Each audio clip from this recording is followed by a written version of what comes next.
আবার বলছেন অনন্য চিন্তয়ন্ত মাং যে জনা পর্যুপাসতে তেষাং নিত্যাভিযুক্তনাং যোগক্ষমং বহমহম দেহোপন্ন দেবতা ভক্তযন্তে শ্রদ্ধা নিতা তেহপি মামেব কজয়ন্ত বিধিপূর্বকম। শোনো অর্জুন, অনন্য শ্রদ্ধা, অনন্য চিন্তা বা শ্রদ্ধা ভক্তি দিয়ে যারা আমার ভজনা করেন, আমি জন্ম জন্মান্তরে তার যোগক্ষেম বহন করি।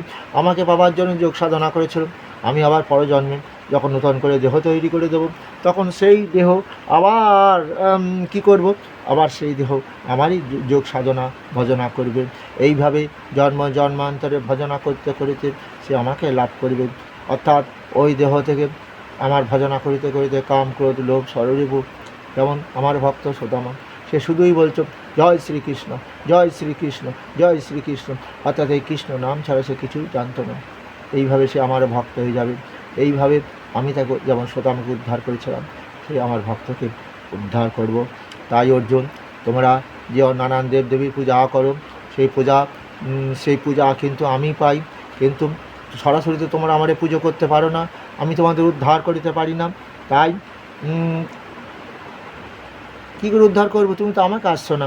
তুমি তো কী বলছো, রূপাং দেহি জয়ং দেহি যশো দেহি দিশজহি, হ্যাঁ, দেহি সৌভাগ্যম দেহি দেহি পরম সুখম।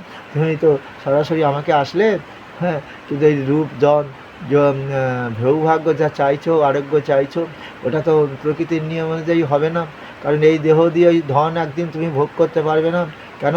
দেহি নহস্মিনী যথা দেহি কৌমারং যৌবনং জরম, চিরকাল তো এই দেহে কুমারকাল থাকবে না, যৌবনকাল থাকবে না, জরাকাল আসবে।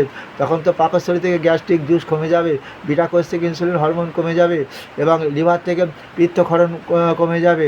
আস্তে আস্তে এই দেহ দিয়ে আর ভোগ করতে পারছে না, তখনই তো তোমার কষ্ট হবে। তাহলে ধন কি তোমাকে শান্তি দিতে পারবে অর্জুন?